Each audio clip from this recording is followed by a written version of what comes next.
Is part 2 of forensic psychiatry. Part 1 में हमने forensic psychiatry का डेफिनेशन देखा, delusion, delirium, hallucination, illusion, impulse और फोबिया देखा था। ठीक है, next topic in forensic psychiatry is lucid interval. Lucid interval क्या होता है? It is the period of sanity और normalcy between two periods of mental illness. ठीक है, दो मेंटल इलनेस के बीच का जो पीरियड है, पीरियड ऑफ सैनिटी और नॉर्मलसी, जिसमें इंसान नॉर्मल हो जा रहा है, ठीक है, that is the lucid interval. So lucid interval is the period of sanity और normalcy between periods of mental illness. ठीक है, और लूसिड इंटरवल का मेडिको लीगल इम्पोर्टेंस क्या है कि इस इंटरवल में, लूसिड इंटरवल में, the person enjoys all civil right during lucid interval. और दूसरा है, he will be criminally responsible for unlawful acts. He will be criminally responsible. तो लूसिड इंटरवल में the person enjoys all civil rights, ठीक है, and he will also be criminally responsible for any unlawful act. So lucid interval is the period of sanity or normalcy between two periods of mental illness, and during this period the person will enjoy all civil rights and he will be criminally responsible for unlawful acts. Okay. Now let's see the difference between true insanity and feigned insanity. तो true insanity, ठीक है, मतलब इंसान सच में insane है, या fend insanity के बीच में डिफरेंस क्या है? फेंड मतलब फेक। तो जो ट्रू इंसानिटी है उसका ऑनसेट ग्रेजुअल होता है, और इसमें जो मोटिव है that will B absent. Motive is absent. यहाँ पे प्री डिस्पोजिंग फैक्टर्स जो है वो प्रेजेंट होते हैं, जैसे कि फैमिली हिस्ट्री हो गया या स्ट्रेस हो गया। ठीक है, साइन एंड सिम्टम्स यहाँ पे यूनिफॉर्म होंगे, and this will point towards a particular mental illness. ठीक है, स्पेसिफिक और पर्टिकुलर मेंटल इलनेस के तरफ वो पॉइंट आउट करेंगे। यहाँ पे जो फेशियल एक्सप्रेशन होगा that will be a vacant look. Facial appearance will be vacant look. The person will be insomniac for nights together. जो हैबिट्स होंगी पर्सन की दैट विल बी डर्टी और filthy in case of true insanity. और जो apatite और food भी है वो रेसिस्ट कर सकता है, काफ़ी दिन तक वो एपेटाइट को रेजिस्ट कर सकता है, कैन रेजिस्ट डेज टुगेदर। और यहाँ पे फ्रीक्वेंट एग्जामिनेशन अगर होगा उस पेशेंट का तो वो माइंड नहीं करेगा। अगर ट्रू इंसानिटी है तो उसमें अगर हम फ्रीक्वेंट एग्जामिनेशन कर रहे हैं उसका, तो that person will not mind if it is true insanity. तो ट्रू इंसानिटी का ऑनसेट ग्रेजुअल होता है। यहाँ पे जो मोटिव है that is usually absent, predisposing factors are present, signs and symptoms are uniform, and they will point towards a specific mental illness. Facial appearance में एक वेकेंट लुक होगा। जो पर्सन है he will be insomniac for many nights, he can resist food and appetite, he will have dirty and filthy habits. ठीक है, और अगर frequent examination होगा उसका तो ही विल नॉट माइंड। और जो फेंड इंसानिटी है उसका ऑनसेट सडन होता है। ठीक है, फेंड इंसानिटी का ऑनसेट सडन होता है। यहाँ पे motive is always present. Fend insanity में मोटिव प्रेजेंट होता है। ठीक है, this is the most important thing. Fend insanity बहुत जल्दी हो जाएगा, जैसे 10 बजे तक वो पर्सन नॉर्मल है, 10:30 में उसको इंसानिटी हो गया, तो वो काफ़ी सडन है, तो that can B fend insanity. यहाँ पे एक मोटिव प्रेजेंट होता है, प्री डिस्पोजिंग फैक्टर्स एब्सेंट होगा, दे विल बी ऑफेंट मिसिंग। और जो सिम्टम्स है वो इरेगुलर होंगे और एग्जाजरेटेड सिम्टम्स होंगे। ठीक है, साइंस एंड सिम्टम्स एग्जाजरेटेड होंगे। जो फेशियल अपीयरेंस होगा वो भी बहुत एग्जाजरेटेड होगा। ठीक है, साइंस सिम्टम्स भी एग्जाजरेटेड लग रहे हैं, फेशियल एक्सप्रेशन भी एग्जाजरेटेड होगा। और जो फेंड इंसानिटी है उसमें वो इंसान 1-2 दिन तक ही बिना सोए रह सकता है, he will have too much difficulty, ठीक है। उसको 1-2 दिन अगर वो बिना नींद के रहा, then he will start facing very much difficulty. उसको 1-2 दिन बिना सोए ही काफ़ी सारा डिफ़िकल्टी होगा। और उसका जो हैबिट्स है वो क्लीन रहेगा, एंड एपेटाइट और फूड को वो रेजिस्ट नहीं कर पाएगा, ठीक है। वो स्लीप को भी रेजिस्ट नहीं कर पाएगा और खाने को भी रेजिस्ट नहीं कर पाएगा।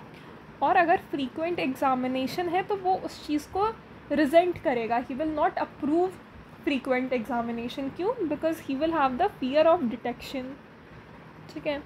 सो फ्रीक्वेंट एग्जामिनेशन को वो रेजिस्ट करेगा, resist frequent examination for fear of detection, क्योंकि वो गलत है, वो फील्ड इंसानिटी है, वो फॉल्स इंसानिटी है।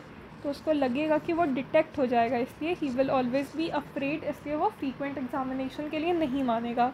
तो true insanity gradual onset, feigned insanity का सडन ऑनसेट होता है। ट्रू में प्री डिस्पोजिंग फैक्टर्स प्रेजेंट होंगे, फेंड में मोटिव प्रेजेंट होगा, ठीक है। ट्रू इंसानिटी का जो साइन एंड सिम्टम्स है वो यूनिफॉर्म होंगे, और फेंड में इरेगुलर और एग्जाजरेटेड साइन एंड सिम्टम्स होते हैं। ट्रू में वैकेंट फेशियल अपीयरेंस होगा, यहाँ पे एग्जाजरेटेड फेशियल एक्सप्रेशन होता है। ट्रू इंसानिटी में वो जो इंसान है he will be insomniac for many nights, बहुत सारा नाइट वो बिना सोए रह सकता है, फूड को रेजिस्ट कर सकता है, बहुत डर्टी हैबिट्स होंगी, ठीक है। और वो फ्रीक्वेंट एग्जामिनेशन के लिए मना नहीं करेगा। जबकि फेंड इंसानिटी वाला जो पर्सन है वो 1-2 दिन बिना स्लीप के रह सकता है, उसकी हैबिट्स यूजुअली क्लीन होंगी, और वो एपेटाइट को रेजिस्ट नहीं कर पाएगा, फूड को रेजिस्ट नहीं कर पाएगा, और वो फ्रीक्वेंट एग्जामिनेशन को रेजिस्ट करेगा। क्यों रेजिस्ट करेगा? क्योंकि उसको फियर होगा डिटेक्शन का। So this is the difference between true insanity and feigned insanity. Now let's see the civil and criminal responsibilities of insane. तो इसमें पहले सिविल रिस्पॉन्सिबिलिटीज़ देख लेते हैं। टेस्टामेंटरी कैपेसिटी, टेस्टामेंटरी कैपेसिटी क्या होता है? It is the ability to make a valid will, ठीक है। Testamentary capacity is the ability to make a valid will, ठीक है। और ये किस केसेस में होगा? जैसे अगर कोई डिल्यूशन का पेशेंट है, ग्रैंडियोर डिल्यूशन है, ठीक है, मतलब उसको वो feeling delusion of being rich and powerful, तो इस केस में he is not very appropriate for making will, क्योंकि उसको हमेशा लगेगा कि he is very powerful, he is very rich, उसके पास कुछ ज़्यादा ही प्रॉपर्टी है, तो that time he will not be the right person for making a valid will. But अगर कोई सोमैटिक डिल्यूजन का पेशेंट है, सोमैटिक डिल्यूजन के पेशेंट को क्या डिल्यूजन होता है कि उसको कोई बीमारी है, उसको कोई इलनेस है, तो उस केस में वो उसको लगता है कि उसको कोई फिज़िकल इलनेस है, बाकी चीज़ों में वो सही होता है। तो सोमैटिक डिल्यूजन का जो पेशेंट है, he has the ability to make a valid will, ठीक है। So this is the testamentary capacity का मतलब क्या होता है? The ability to make a valid will. Grandeur वाले, अगर किसी को डिल्यूजन ऑफ ग्रैंडियोर है, then he is not the right one to make a valid will. But somatic delusion का पेशेंट है, ठीक है, तो फिर he can make a valid will, that is known as the testamentary capacity. Then management of property, ठीक है। Management of property में क्या होता है? Property is taken care by a court appointed manager during insanity. तो कोई relative है, ठीक है, एक इंसेन पर्सन का कोई रिलेटिव है, वो कोर्ट में गया, तो कोर्ट जो है वो एक मैनेजर को अपॉइंट करेंगी to take care of the property. Property is handle by a court appointed manager, ठीक है। कोर्ट एक मैनेजर को अपॉइंट करती है which will take care of the property, और जब वो इंसान नॉर्मल हो जाए, then he can again take care the charge of his or her property. Insanity के पीरियड के टाइम कोर्ट एक मैनेजर अपॉइंट कर देगा, और वो जो मैनेजर होगा वो प्रॉपर्टी का टेक केयर कर देगा। वापस से जब वो इंसान नॉर्मल हो जाता है, मतलब इंसेनिटी उसका ख़त्म हो जाता है, then that person can take charge of his or her property, ठीक है। वापस से जब वो ठीक हो जाएगा, नॉर्मल हो जाएगा, तब वो रिज्यूम कर सकता है उस कंट्रोल को। So this was the management of property. Then consent. So consent of insane is invalid, ठीक है। एक इंसेन इंसान का कंसेंट का कोई वैल्यू नहीं होता है, दैट इज़ इनवैलिड। और ये किस सेक्शन में आता है? It comes in section 28 of BNS, ठीक है। एक इंसेन इंसान का जो कंसेंट है वो इनवैलिड है, and this comes in section 28 of BNS, ठीक है, कि एक इंसेन इंसान का जो कंसेंट है दैट इज़ इनवैलिड। मैरिज कब इनवैलिड होगा? मैरिज तब इनवैलिड होगा या वॉइड होगा या नल होगा when insanity is there at the time of marriage, ठीक है। अगर मैरिज के टाइम पे कोई भी एक पार्टनर इंसेन है, then that marriage can be null और वॉइड। बट ठीक है, अगर जो इंसैनिटी है that is after marriage, post marriage, then that can be ground for divorce, ठीक है। पर ये जो इंसैनिटी होना चाहिए, दिस शुड बी इनक्योरेबल। तो मैरिज के रिस्पेक्ट में क्या है? अगर जब मैरिज हो रहा है, at the time of marriage कोई भी एक पार्टनर इंसेन है, देन दैट मैरिज इज़ नल और वॉइड। अगर मैरिज के बाद किसी एक पार्टनर को इनक्योरेबल इंसैनिटी हो रहा है, then that is a ground for divorce. After marriage if there is incurable insanity, then that can be a ground for divorce. Then contract, अगर जो कॉन्ट्रैक्ट है वो उस समय पे साइन हुआ है when one of the person is insane, तब वो कॉन्ट्रैक्ट इनवैलिड होगा। if the insanity is at the time of contract, then that contract is invalid. but अगर जो पर्सन है वो कॉन्ट्रैक्ट के बाद इंसेन हो रहा है, मतलब कॉन्ट्रैक्ट जब हो रहा था तब वो सेम था, then that contract will be valid, ठीक है। तो इनवैलिड एक कॉन्ट्रैक्ट कब होगा? जब वो इंसान कॉन्ट्रैक्ट साइन करते टाइम इंसेन था, then that contract will be invalid. Otherwise अगर कॉन्ट्रैक्ट के टाइम पे वो इंसान सेम था, तो that contract will be valid. Then witness, ठीक है। Insane person can also be a witness, ठीक है, provided he should be able to understand and answer. Insane person, अगर जो इंसेन पर्सन है he is able to understand the question and answer the question जो से court में पूछा जा रहा है, then he is a competent witness. Insane person, if he is able to understand and answer the questions, then he is a competent witness.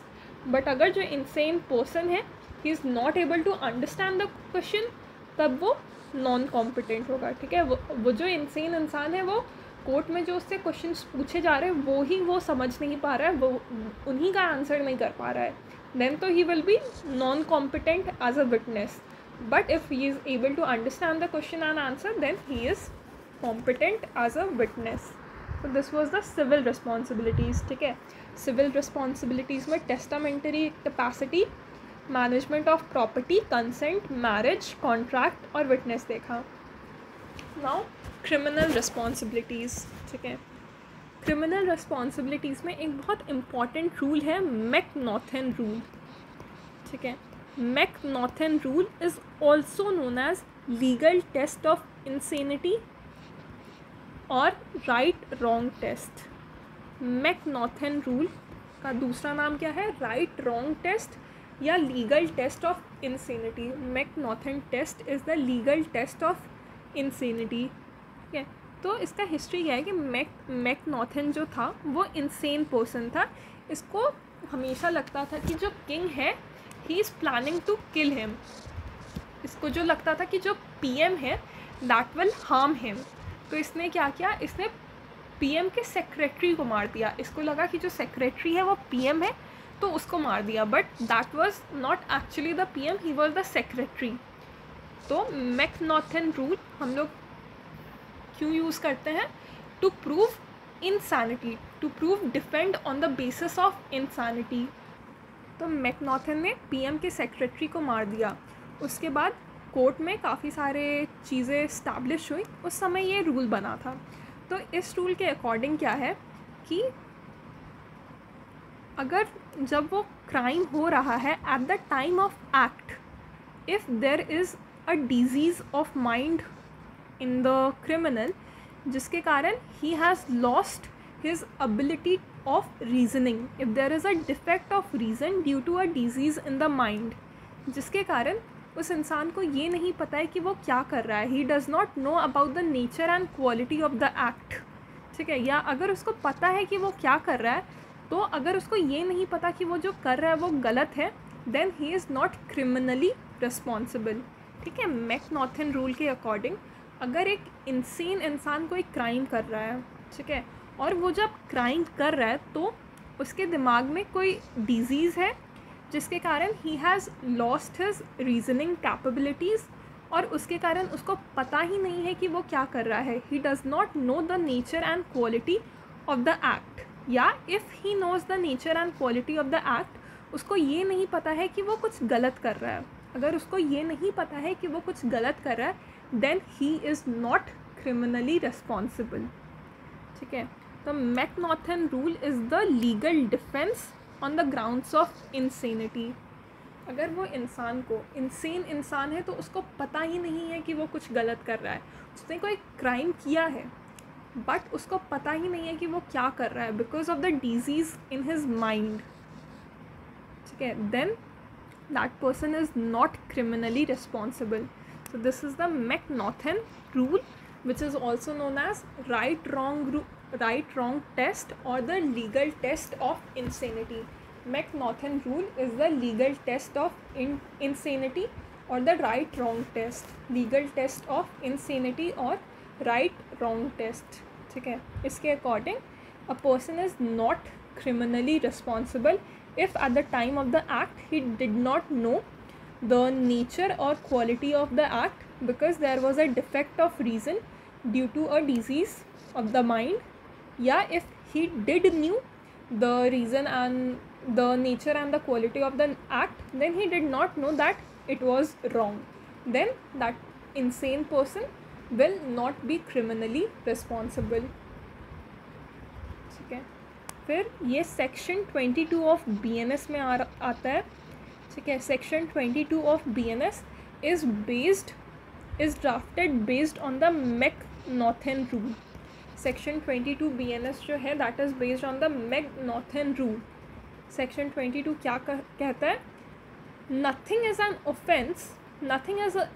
Offence which is done by a person who at the time of doing it by the reason of unsoundness of mind, at the time of doing it by the reason of unsoundness of mind, is incapable of knowing the nature of the act or that what he is doing is either wrong or contrary to the law, ठीक है. मतलब अगर कोई इंसान है जिसका mind unsound है, ठीक है, जब वो क्राइम कमिट कर रहा है तो उसका माइंड अनसाउंड है जिसके कारण उसको पता नहीं है कि वो कर क्या रहा है. He is not aware about the nature of the act, ठीक है, या उसको ये नहीं पता है कि वो जो कर रहा है वो गलत है या it is contrary to the law, it is illegal. उसको ये पता ही नहीं है कि वो कुछ गलत या इलीगल कर रहा है, then there is no offence.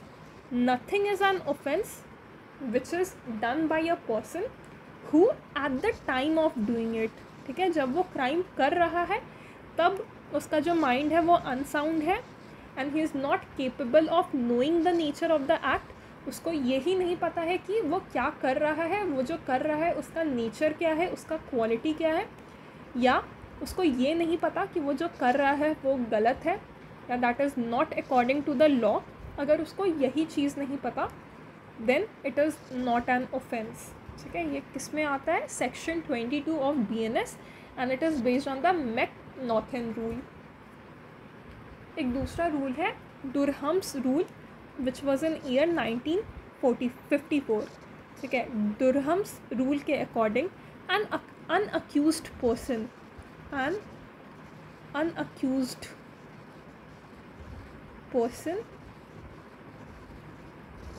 is not criminally responsible if at the time of committing the crime he did not have the capacity to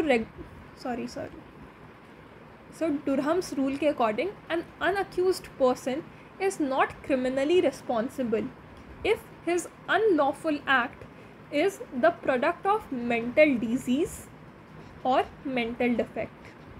ठीक है, तो डुरहम्स रूल में mental disease या mental defect वर्ड यूज़ हो रहा है. तो डुरहम्स rule के अकॉर्डिंग एक अनअक्यूज्ड पर्सन है. ठीक है, he is not criminally responsible. ठीक है, व्हेन जब उसका जो अनलॉफुल एक्ट है that is because of mental disease या मेंटल डिफेक्ट. अगर किसी मेंटल डिजीज़ या मेंटल डिफेक्ट के कारण वो अनलॉफुल एक्ट किया है उस इंसान ने, then he is not criminally responsible. Durham's rule के according an unaccused is not criminally responsible if his unlawful act is the product of mental illness or mental defect. या mental illness या mental disease या mental defect का product है वो unlawful act, then that person is not criminally responsible. So Durham's rule 1954. An unaccused is not criminally responsible if his unlawful act is the product of mental disease or mental defect. Disease है, D से Durham है, D से disease है और D से defect है. Then Curran's rule in 1961. Curran's rule 1961. इसका मतलब है an accused. यहाँ पे an accused था, यहाँ पे accused. An accused person is not criminally responsible if at the time of committing the act he did not have the capacity to regulate his conduct to the requirements of the law as a result of mental disease or defect. तो Curran's rule के according किसी mental disease या defect के कारण जो इंसान था he was not capable of regulating his conduct. ठीक है, then also he is not criminally responsible. An accused is not criminally responsible if at the time of committing the crime he did not have the capacity to regulate his conduct. ठीक है, due to mental disease और mental defect. Mental disease या defect के कारण if he lacked the capacity to regulate his conduct, then he is not criminally responsible. This is Curran's rule 1961. Then next is the Irresistible Impulse Act. The Irresistible Impulse Act और इसका दूसरा नाम है New Hampshire Doctrine. The Irresistible Impulse Act या New Hampshire Doctrine. इसके according an accused person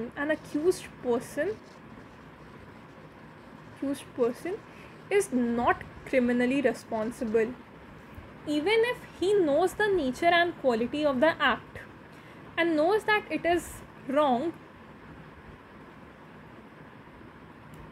If he is incapable of restraining himself from committing the crime because the free agency of his will has been destroyed by the mental illness.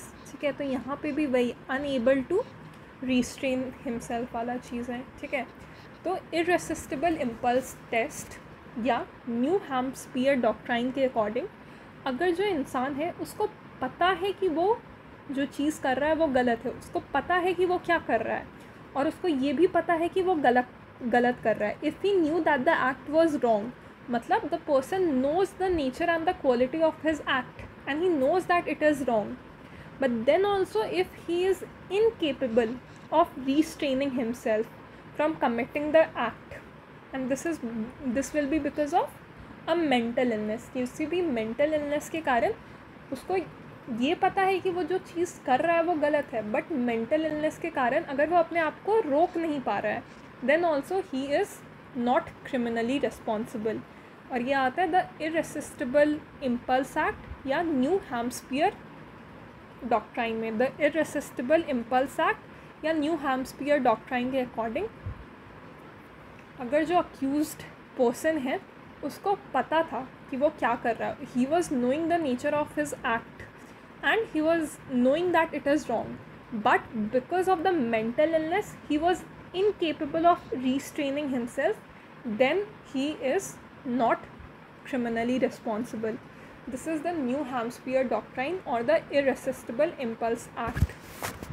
Then last, American Law Institute Test 1972. American Law Institute Test 1972. इसके according a person is not responsible for his criminal acts if at the time of conduct as a result of mental disease or defect he lacks adequate capacity to appreciate the criminality of his conduct or to adjust his conduct to the requirements of the law. ठीक है, तो इसमें क्या क्या word है? It is starting from A, American law institute 1972. यहाँ पे 3 words important है, adequate, appreciate and adjust. Adequate, appreciate and adjust. American law institute में 3 कीवर्ड्स है, एडिकेट, अप्रिशिएट एंड एडजस्ट. सो इसके according a person is not responsible for his criminal act if at the time of such conduct because of the mental disease or defect he lacks adequate capacity to appreciate the criminality of the conduct. If he lacks adequate capacity to appreciate the criminality of his conduct or to adjust his conduct according to the requirements of the law. ठीक है, इसका मतलब अगर किसी mental illness के कारण, mental disease या mental defect के कारण जो इंसान है उसमें इतना कैपेसिटी नहीं है, उसमें इनफ कैपेसिटी नहीं है, उसमें सफिशेंट कैपेसिटी नहीं है, उसमें एडिकेट कैपेसिटी नहीं है कि वो उस एक्ट के क्रिमिनलिटी को अप्रिशिएट कर सके, ठीक है, या अपने कॉन्डक्ट को एडजस्ट कर सके अकॉर्डिंग टू द लॉ.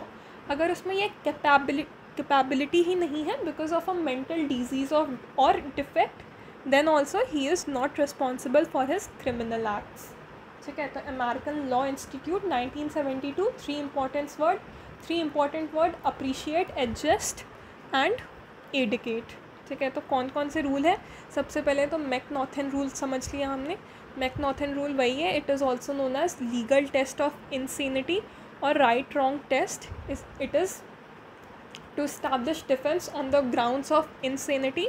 इसके अकॉर्डिंग अगर जो इंसेन पर्सन है, if at the time of committing the crime there was, because of the disease of the mind, because of the defect of reason, if he does not know the nature or quality of the act, yeah, if he did know the nature and quality of the act but he did not know that it was wrong, then he is not criminally responsible. और ये section 22 BNS में आता है. Then we had the Currens law. उसके पहले डुरहम्स law था. डुरहम्स law easy था. डुरहम्स law 1954 में है. ठीक है, और इसमें 2 ही वर्ड्स थे, मेंटल डिजीज़ या डिफेक्ट. अगर मेंटल डिजीज़ या डिफेक्ट का प्रोडक्ट है कोई unlawful act, then that person is not criminally responsible. ठीक है, किसी भी मेंटल डिजीज़ या डिफेक्ट का कोई प्रोडक्ट है, इन दोनों के कारण कोई अनलॉफुल एक्ट हो रहा है, then that person is not criminally responsible. That is Durham's rule. Then Currens rule के अकॉर्डिंग क्या था कि क्यूरेंस में कैपेसिटी आ जाता है. ठीक है, if the person did not have the capacity to regulate his conduct to the requirement of the law because of the mental disease और defect, then also he is not criminally responsible. तो Currens rule में क्या आता है? क्यूरेंस rule में आता है if the person does not have the capacity to regulate his conduct, then the irresistible impulse act या new Hampshire doctrine. The irresistible impulse act या न्यू हैम्स्पियर डॉक्ट्राइन के according, even if the person knew the nature of the act and the quality of the act, and if he knows that it was wrong, but if he was not able to restrain himself, then also he is criminally not responsible. This is the irresistible impulse act or New Hampshire doctrine. Then American Law Institute Test 1972. ठीक है, इसमें 3 words important है, adequate, adjust और appreciate. If the person lakhs adequate capacity to appreciate the criminality of his conduct or to adjust his conduct according to the requirements of the law, then also that person is not responsible for his criminal acts. ठीक है, तो Currens rule 1961 Durham's rule कब है? 1954. Durham's rule 1954, Currens rule 1961, Durham's rule, then Currens rule, and then American law institute, that is 1972. ठीक है, तो इसका mnemonic है इंसेन कैन डिफेंड. जो इंसेन है वो डिफेंड कर सकता है, इसके लिए काफ़ी रूल्स है. ठीक है, एक तो इंसेन से आई से हो गया irresistible impulse test. Irresistible impulse test का दूसरा नाम क्या है? न्यू हैम्स्पियर डॉक्ट्राइन और the irresistible impulse act. C से Currens rule. Currens rule is 1961. Then A से American law institute test, ALI, that is 1972. ठीक है, देन एन से मैकनॉथन रूल. मैकनॉथन रूल जो सेक्शन 22 है BNS का, that is based on the मैकनॉथन rule.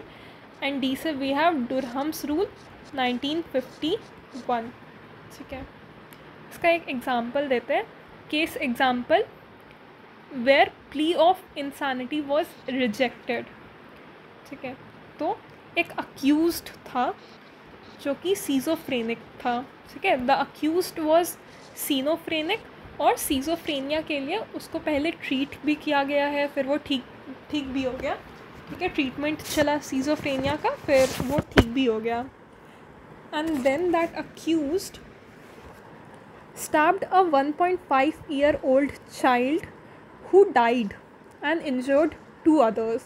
तो ये तो एक टाइप का ये क्राइम हो गया. उसने 1.5-year-old चाइल्ड को स्टैब किया और उसके कारण 2 लोग इंजर्ड भी हो गए. ठीक है, and then a plea of insanity was raised as a defence. ठीक है, तो इसको डिफेंड करने के लिए a plea of insanity was raised. तो प्ली ऑफ इंसानिटी के अकॉर्डिंग क्या है कि अगर if at the time of the crime the person was insane and the person did not know the nature or the quality of the act, or if he did not know that he was wrong, then he is not criminally responsible. But यहाँ पे क्या हुआ, court observation में क्या देखा गया? his post offense behavior indicated consciousness of guilt. तो post offence behaviour में क्या हुआ, वो क्राइम करने के बाद उस इंसान ने क्या किया, उसने नाइफ छुपा लिया था. ठीक है, उसने अपने आप को एक रूम में लॉक कर लिया था ताकि अरेस्ट ना हो पाए. वो अरेस्ट अवॉइड करना चाह रहा था. वो भागने का अटेम्प्ट किया था. उसके बाद फिर जो लोग उसको रोक रहे थे उस पर उसने ईटा भी फेंका. He threw brick bats from the roof to disperse the crowd. ठीक है, तो ये सारा जो पोस्ट ऑफेंस बिहेवियर है ये शो कर रहा है कि उस इंसान को पता था कि उसने जो किया है वो गलत है. ठीक है, पोस्ट ऑफेंस बिहेवियर से ये क्लियर है कि उस इंसान को पता था कि उसने जो किया है वो गलत है, इसलिए उसने अपना नाइफ छुपाया, उसने अपने आप को लॉक कर लिया. वो भागने का अटेम्प्ट कर रहा था. क्राउड से बचने के लिए उसने पत्थर फेंका. So these show that he knew that he was conscious of being guilty. ठीक है, तो सुप्रीम कोर्ट ने क्या बोला? The supreme court held that his conduct displayed awareness of guilt. ठीक है, उसके बिहेवियर से पता चला कि उसको पता है कि वो गिल्टी है. He has the awareness of being guilty. He new the physical nature of stabbing. उसको पता है कि स्टैबिंग से बच्चा मर सकता है. He understood that stabbing would kill. Thus the insanity defence was rejected. क्योंकि उसको पता था कि उसने जो किया है वो गलत है, दैट्स वाई यहाँ पे जो प्ली ऑफ इंसानिटी था वो रिजेक्ट हो गया था. तो फाइनल वर्डिक्ट क्या था? He was convicted under section 302 of IPC and he was sentenced to life imprisonment.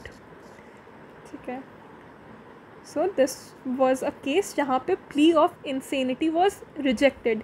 क्यों? क्योंकि उस इंसान को पता था कि उसने गलत किया है. So this is about plea of insanity. Then let's see the criminal responsibility in other situation. अगर somnambulism मतलब sleep walking. Somnambulism means sleep walking. Sleep walking के केस में the person is not liable to punishment. या sleep drunkenness, that is somnolentia. सोमनोलेंशिया या sleep drunkenness के case में भी the person is not liable. सोमनाम्बुलिज्म का मतलब होता है स्लीप वॉकिंग, नींद में ही चलना, या डिलीरियम ट्रेमेंस। डिलीरियम ट्रेमेंस ये वर्ड फार्मा में पढ़ा होगा। अल्कोहल विड्रॉवल के समय ये एक चीज़ होता है डिलीरियम ट्रेमेंस, जो कि बहुत ख़तरनाक सिचुएशन है। तो इस समय भी अगर कोई पर्सन क्राइम कमिट करता है then he is not liable to the punishment. Next है run amok. Run amok is the homicidal impulse in cannabis abuse.